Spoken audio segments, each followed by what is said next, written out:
eating fucking chocolate bars in the refrigerator.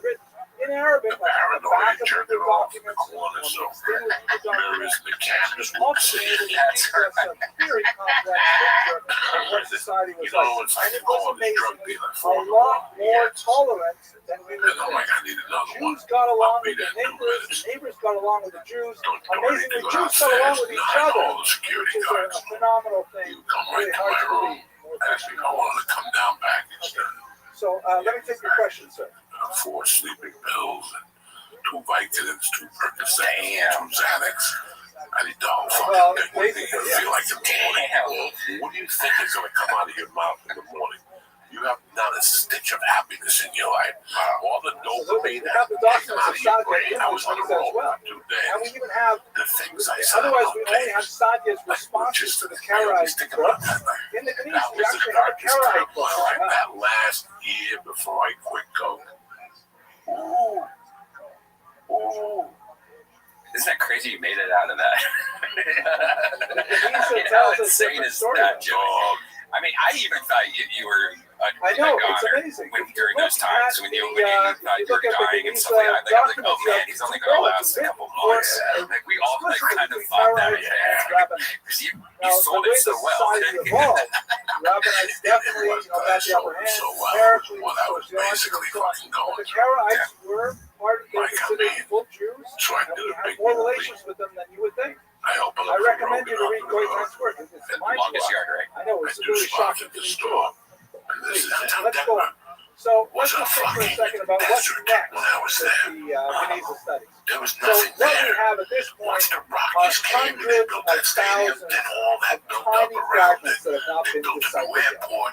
Literally I hundreds don't of know this thousands. extent. I So was this there is the when I used to work fly into of state. decades, The last greatest airport in century. North America. We luckily That's have what a we're lot flying more into today. It's a fucking nightmare. There's a things primo. like the iron the documents out. Okay. Put And out, then you you gotta have get the the documents all fucking filled minute with work. packets. It's a 40-minute They have to fucking drive. Those are the solidify worst. them. Saturday, we gotta get Add breakfast some before we moisture get in that fucking car. slowly That's a be able to get 45-minute the fucking least drive. grip on the documents And then you themselves. look at it and you go, who Use designed modern this? ultraviolet Because if lighting it snows, techniques to you're try and get a clouded. sense of what's You get stuck at that airport. It's not Is this at Denver Airport? Yeah, It's shady as shit. This is it. They got, this is when you, it doesn't, when you fly into Denver now and you go, why are we 40 minutes to civilization? The big joke is you fly into Kansas. You're like, why drive 40 fucking minutes into there? It's ridiculous. That Denver Airport's got a lot of shady shit involved with it. Guys, when you walk around looking at all the artwork, it's very dark. Very dark. Beautiful fucking airport. The best thing about that airport is you need for nothing. You can take a shower there. You can rent the hotel there. You can fucking work out there. They got a gym. You can eat a steak. Or you can eat fucking Burger King. You get your nails done. Get over here today. I did a lecture. I There's mentioned never no moment that international. I respect the fuck out of that. I took an I Uber. remember one time we Uber gotta is analyze a that. cloud sharing, ride I sharing was device fucking where dirt poor. you get on the I internet. got scale plus Somebody who has 10. a No car is plane going to ticket. give We analyzed that. you money, I had and a place to stuff very stay. well. Much better And than my that. friend gave me a So buddy the pass on latest Frontier Airlines. Oh God, Frontier. That's like lending somebody a pen to write a suicide note. Yeah, for sure, dude. Giving somebody a Frontier money pass is just like saying to somebody, oh, you're gonna kill of someone. the Cairo Don't use the feather. Let me give you a fucking ballpoint. You know what I'm saying? Like, that's all that is. They lost my, like, I flew in like a 10 into Newark or something crazy. And the audition was at 2, and they lost my This luggage. is the actual website. Help us unlock the mysteries of the Cairo Genesa. So now I had a bomb I didn't have. I'm gonna get a What they will do warm-up. is they will give you Sneakers. some And then They the will luggage give never you. came. Here is a piece of the Cairo By the Genesa time I got nobody has to fucking Denver, I picked it up in Denver, but a I tell you photograph what I did, I was so broke and when I they got want on to that ask you plane. a question. I didn't have any So they ask cigarettes. you over here, And I didn't give a fuck. what language I went is right this up to in? the lady that was looking the And other way. I next went to me, right I behind was the able counter, to took a do pair of camera lights, So I'll and say I went right in the bathroom and let my fucking cigarette. I'm not walking no 3 fucking miles to smoke a cigarette. They sold cigarettes on the plane is at this the airport. Oh, at the airport. Or informal? Meaning Yeah, like like a dude, personal back in letter, our day, or dude, just look like back in some our day, official document? because you're a young guy, there was my guess smoking is on the airplane, and there was this magical thing that said, this is the smoking section, this is the non-smoking section, and there was no, Are there any Nobody like got cancer. Nobody perpendicular did nothing. text or Those are diagonal the days where text? you would get on a flight and you enjoyed flying because there were 6 other I would say degenerates no, on it the doesn't have to. plane Is anything like that in this just document? like you. So I go like this. I say Dog, I was thinking about this. here, and then I click on done. And then I'm they not going to file say it from away, where to where and they because get then your next fragment. people have to And you fucking can say do the this truth. yourself. But I'll And you're never forget hoping what I was that doing. thousands of people Now I'm not going to say worldwide the year. will chip in and There help was a time when I was doing that some creepy first shit. level of I was security. going from All the Hebrew Colorado documents to are in one place. Jersey and All trading of the guns Arabic for and coke, and then I would all fly the back multiple with the languages coke. in the third But place. Sam, And The next I went level to will bed obviously have someone like I was a I stayed clean from January 1 of '85 written in 9th century style to about 8th century style. And they will slowly, through crowdsourcing, be able to bring of these things together. '86 because a buddy of mine came out Use of modern technology to and said he was getting, he goes, snort this coke. He goes, I'm getting this for this price. What they paid for shit out of here? He told me, I can make $1,000 an ounce, not even look at it. When I say all of $1,000 us an here, I mean ounce, like all and not even look at it. That's how good this coke was. So here's some takeaway messages. So I started snorting it. You know, Sam, I went on a fucking, I went on a 6 months. Yeah, it was like in 6 months I slept 5 nights, legit. The other nights, it was like I did coke where you either not sleep or you sleep 3 hours, but it's cocaine sleep. Like you don't even go deep into your fucking system. So you're just walking. You're just a time bomb. Hear the coke birds? Hear the coke birds? Oh, they just fucking mocking you. Good coke is like good food, right? You're like, oh, this is excellent. It just disappears, and you know, because when you do bad coke, your nose just goes. And you're like, oh, fuck, this is bad shit. I just snorted fucking paint thinner, right? You know? And then you get that good stuff, it just disappears, and everybody's feeling, and the ladies are feeling good. And that's the whole reason to do cocaine. It's that the girls let you do weird shit to them. They're just happy just to be on coke. And they're just like, yeah, whatever you want to do, light me up. And they're like, cool, man. You're like, oh, I love it. That's my problem with sex addiction. I'm fucking coked up on a 3-day bender. And I gotta play the Newark. I had a bag, and I sit next to this fucking chick in the middle that is throwing the heat, Jack. And you know how I'm talking, I'm coked up, I'm shy at that point. You're the only cokehead that doesn't talk, by the way. I'm going to the back and doing little bumps by myself, and she notices, and she starts talking to me. And on the slide, she asks me, you got a blast for me? You go, hold on 1 second, I went to the back, man. I got a fucking ounce on me. I took a little out, put a piece of paper, and gave it to her, go knock yourself out. This bitch started chewing on the plane. Next thing you know, we started drinking. Next thing she started touching my leg. I'm like, this is fucking getting weird here. She was banging me. If I was 22, she was 19, 20. She was a college student somewhere, and she was snorting. We were fucking high. Next thing you know, I'm fingering her under a blanket. Another fucking plane. I never got her name or her number. That's all I have. It was crazy. Like it was, who do you meet on a plane and you're fingering them? She was grabbing my cock and jerking me over, blowing me, and nothing like that, nothing. But it was just crazy. I was fingering this girl. That was the time I went to Denver Airport and my flight to Aspen was delayed. I got 9 ounces on me. So I said, what am I going to do all that at the airport? And I hid the coke in those lockers where you keep the key like fucking get shorty. And I would take like an 8-ball in the trunk. And I would go to the bar and I'd just fucking drinking doubles. In those days I was drinking that fucking whiskey and Scott doubles on the rocks and you know, don't touch the action, you got fucking drinking. You know how much money I spent in quarters getting that coke in and out. I must have done an ounce at the airport that night. By the time we flew out the next morning, I was so fucking coked up. Oh, dude, that's the worst. I snorted with this music executive. We got fucking drilled at this airport and they shut the bar down at 3. Oh my so God. we were at this airport, coked up. I mean, if it didn't stick out like a sore thumb, I don't know how the fuck I didn't get arrested that night. We didn't leave till the next morning at 8 hours tuned up. I got on that plane tuned up. I started drinking Bloody Marys. That's what I used to drink in the daytime. I didn't give a fuck. Now I'm gonna have fucking pussy. Do you drink stuff? Yes and no. I did a shot and fucking somewhere I was at recently. Yeah, I don't drink, man. Once in a blue, I'll do a shot, Jack. But I don't really drink. I don't like it. I don't like. I'm not a weed guy. Like I said, once in the blue moon, I'll do shrooms when I was home. This time, too, I remember something. I remember they used to bring the coke up to Dan Marino at the University of Pittsburgh. I knew those guys. Oh, yeah. Yeah, well, that's I'm telling you, well, that's why he dropped all the way to the Dolphins at pick 24 that year, because there was always rumors that he was doing coke in college, because he was going to be like number 1 and 5 quarterbacks went before him, before Kenny O'Brien, all these guys, because of the coke rumors, and the Dolphins didn't take a chance on him. He's not in Miami. I didn't know you were that much of a fan. Oh, huge. Yeah, huge Dolphin fan, Marino fan. I wound up get to know him because I worked inside the NFL like 2004, and he was on there. And shit, so we became friends and stuff. I still see him from time to time. He's a great dude. That guy, after like inside the NFL, Bob Costas, Chris Collinsworth, Chris Carter, they would like a party or something like that afterwards. They'd all go sit at the table, like, you know, the hosts and stuff like that, with all the executives from HBO. Marino would hang with the friggin' camera guys and drink beers with them and just tell stories. He wanted to hang with the blue collar guys. He was always like that, growing up from Pittsburgh. Pittsburgh guy, yeah. I'll never forget when Pittsburgh played West Virginia.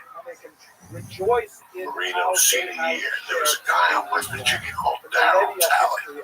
Oh, yeah, he went to the Bills. Yeah, he was an animal. Yeah.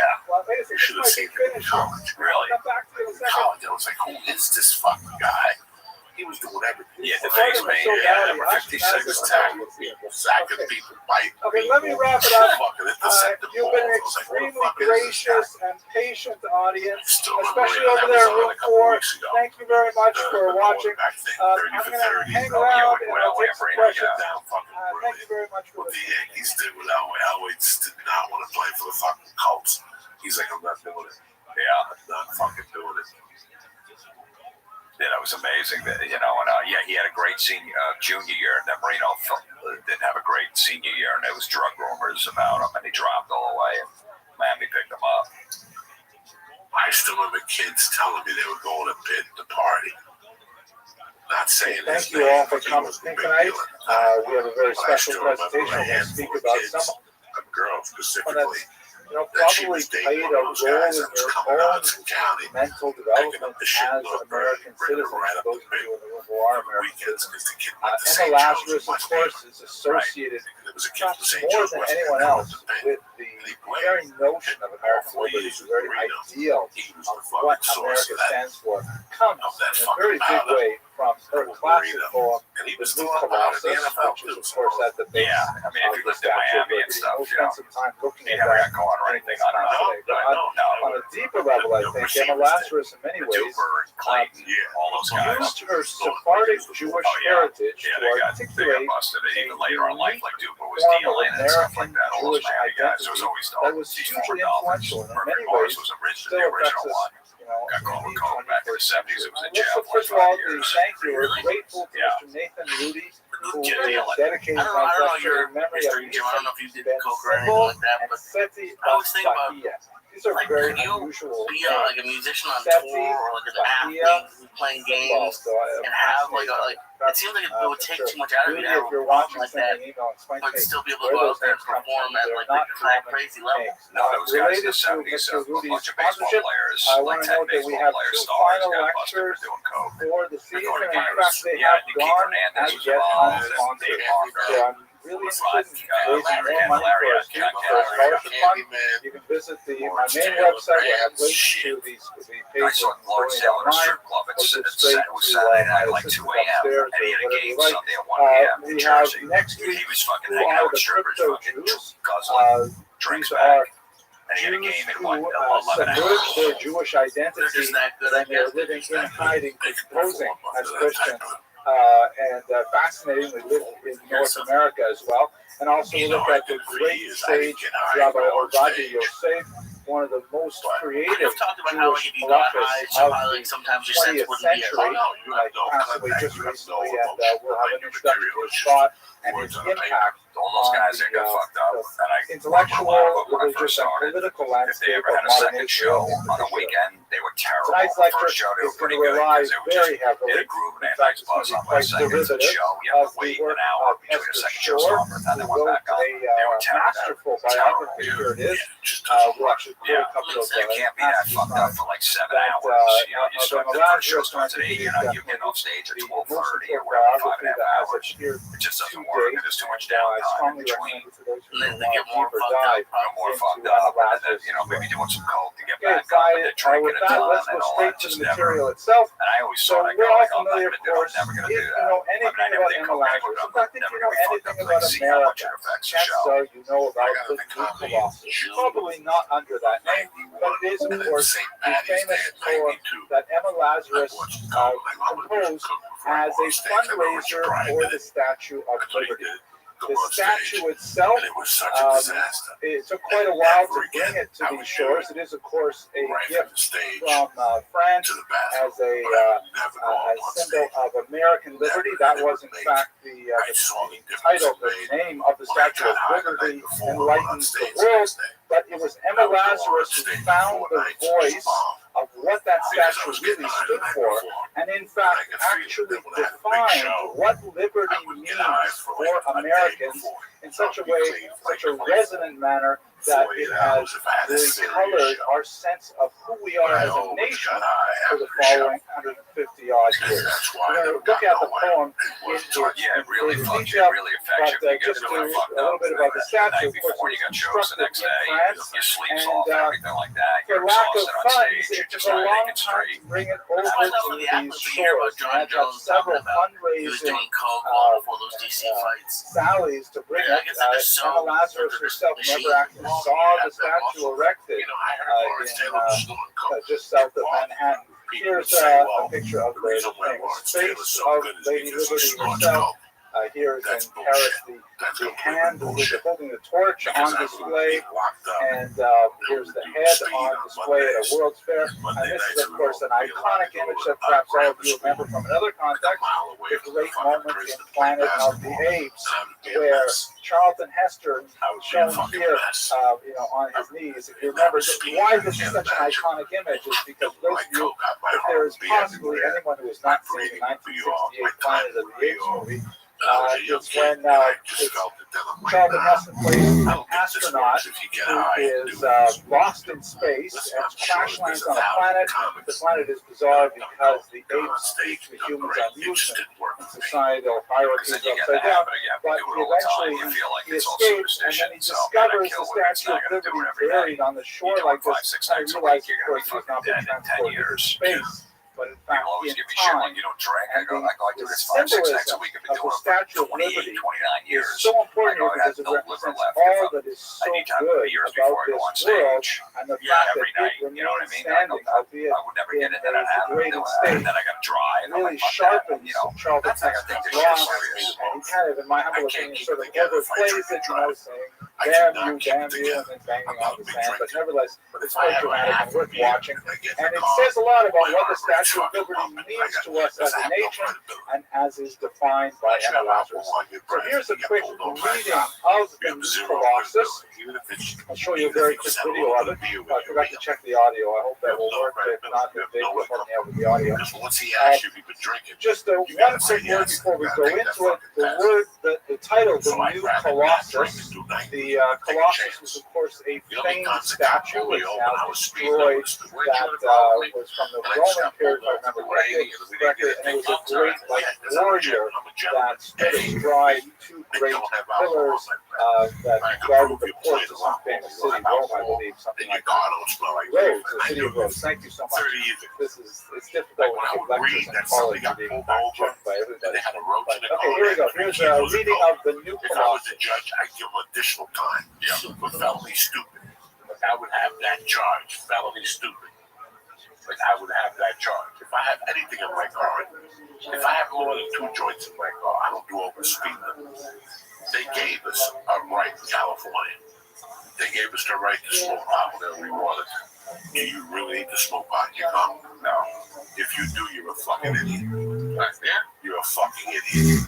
Do you really need to smoke pot in your car? Not really. California California gave you a fucking chance to smoke all the pot you want in your fucking house or in your balcony. You don't need to smoke in the car. You're going to lose your license. You're going to crash. They're going to trace it to that. You're going to get fucking sued. And the whole, you know. And if God forbid you killed someone, some guy's walking across the street, you don't see him, whether even if you were sober and he did it, you're high, forget it, you're going to jail minimum of 10 years. Yeah, that happened like Dante Stallworth a couple of years ago. Yeah. Just hit some guy who was walking across the flats. That's like my nightmare. No, it's pay attention to life. If you pay attention, you'll save. You eliminate 20% of the bad shit that could happen. What's pay attention mean? Who gives a fuck who's calling you? Right. When you're in a fucking car and I'm driving and somebody calls you and tells me who's calling me, I don't need to pick it up. I don't need to text when I'm driving. I don't want to text when I'm fucking driving. I don't want to text at all. Critics of the time, so that's why I don't pay attention. Some of them actually said they liked the poem better than the you won't have those problems. Even when I was in what is especially significant for us is that her definition of American liberty had nothing to do with, for example, the Second Amendment. She walked her head up. Know your surroundings. The Wild West. I always ask who's in the room. It's all about sheltering refugees, which of course had a very deep you should have made sure that guy was there. Meaning for her as a Jew of the 1880s, shortly, but also as a Sephardi. It breaks my heart, especially as a parent at the woman of Sephardic extraction. Let me read to you a poem that she wrote not too long after the New Colossus. It's titled simply 1492.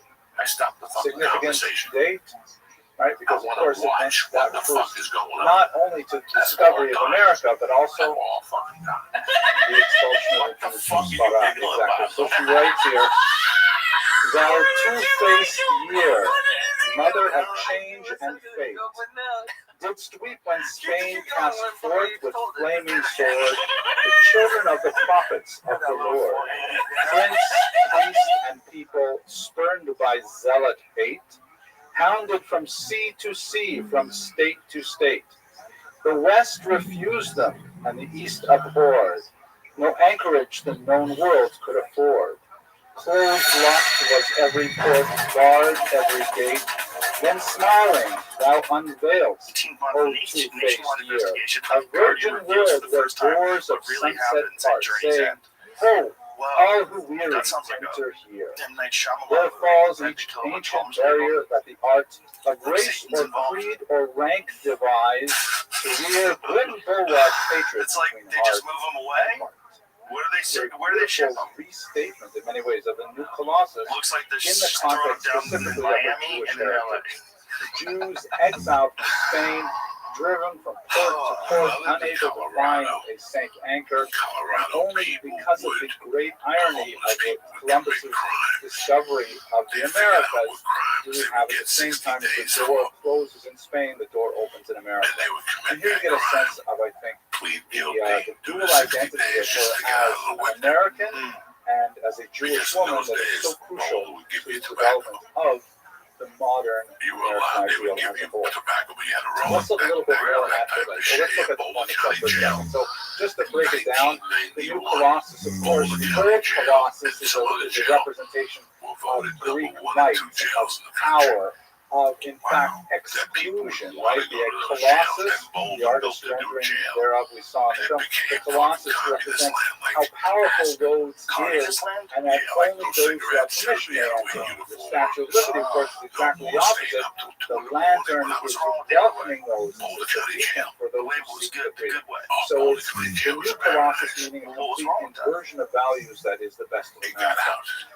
Not like the brazen giant of Greek fame, brazen both in terms of being made out of copper, if I'm not mistaken, but also brazen motivate you more.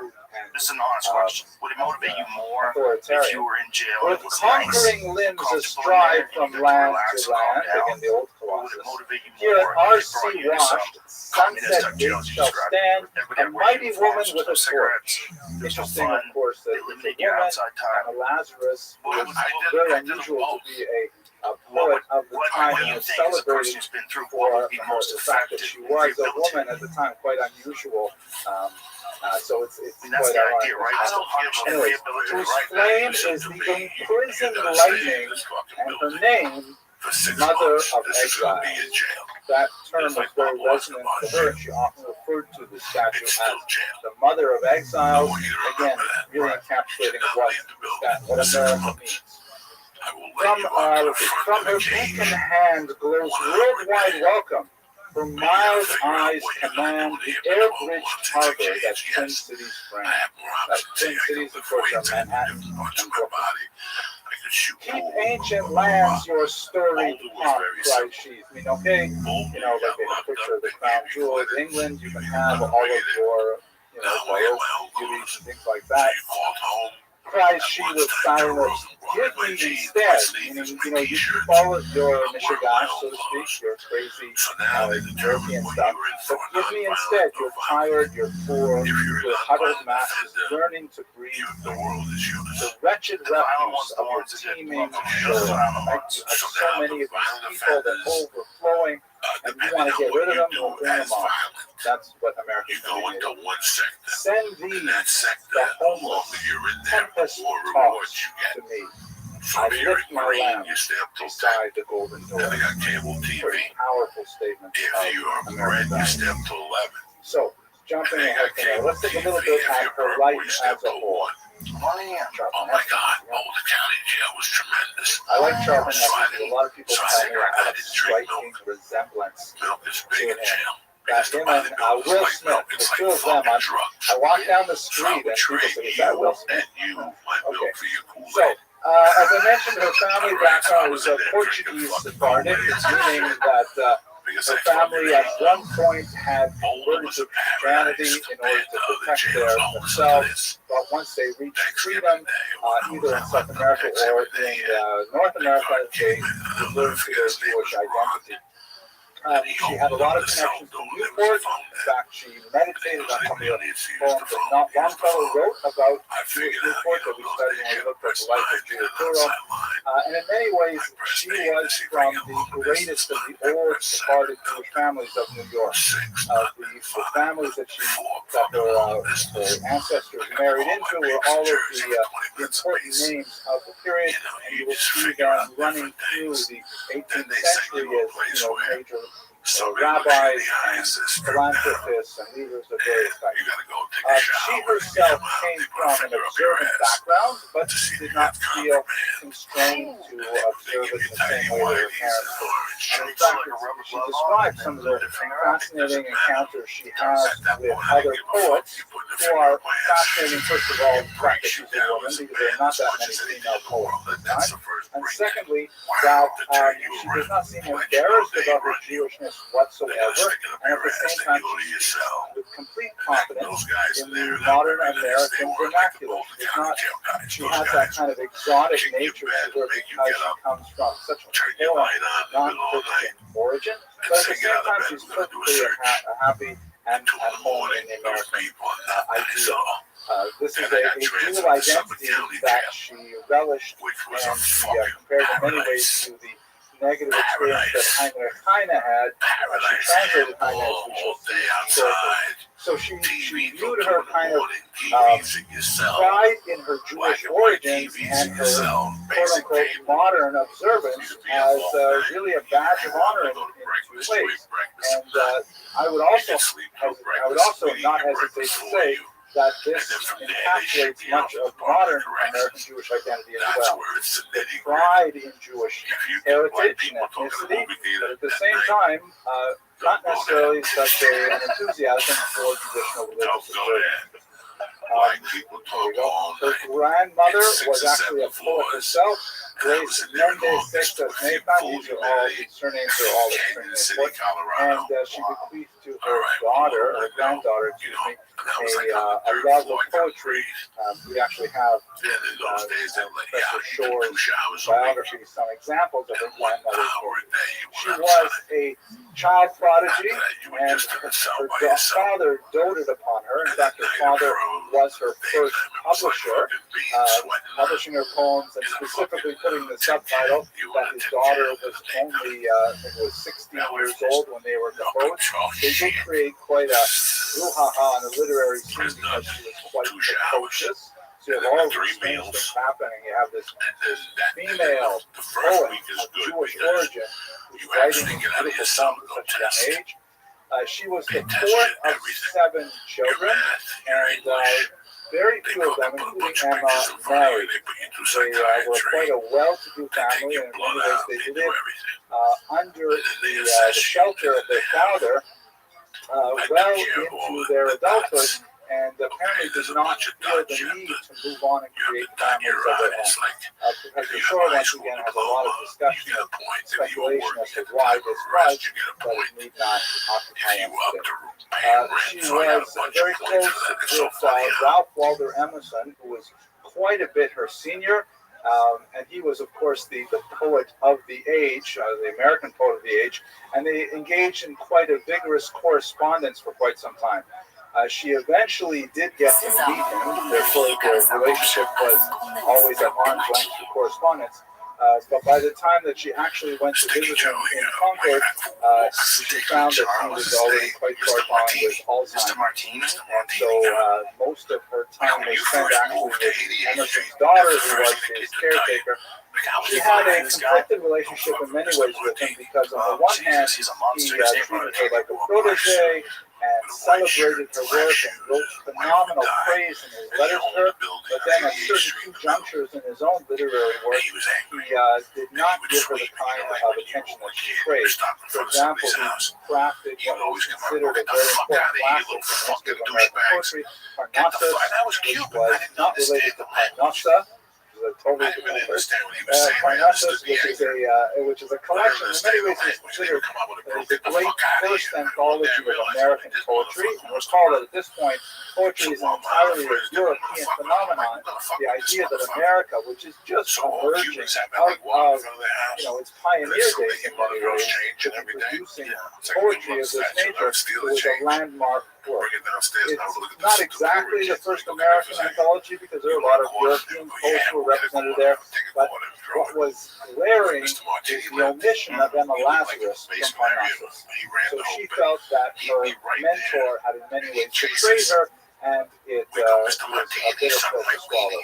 This is especially significant since one of her first works, I believe this one after her father was actually dedicated to my friend Ralph Waldo Emerson. It was a little bit of a literary advice to get attention, say, hey, one of my friends is Ralph Waldo Emerson, but he declined to review it or promote it or have it published in key places, which she felt once again was a betrayal. Professor Shore goes into a lot of details as to how these literary conflicts were born out. More interesting, I think, from an insight into her personality was another work she wrote called Ali, which was originally called, subtitled, A Romance of Goethe's Life. When it was eventually published in 1974, and at this point she's in her very early 20s, it was translated to an episode in Goethe's life. And this is also characteristic. I'm not a scholar of poetry, but I think it's fascinating that so much of her work was rereadings of very important poetic works that had been published in the 19th century in Europe. So, in particular, this was looking at one moment in Goethe's life for which Goethe was roundly criticized. Goethe, of course, the famous author of Faust, one of the great poets of Germany in the early 19th century, early 19th century, who was roundly criticized for taking advantage of a young country girl when he was a young man. Basically, here's a picture of him. Here's a picture of him a little bit earlier when he was, he was a wealthy person coming from a very distinguished family, and he was already, a literary star as a young man. and he met this young woman here, Frederica Brion, and she fell hopelessly in love with him.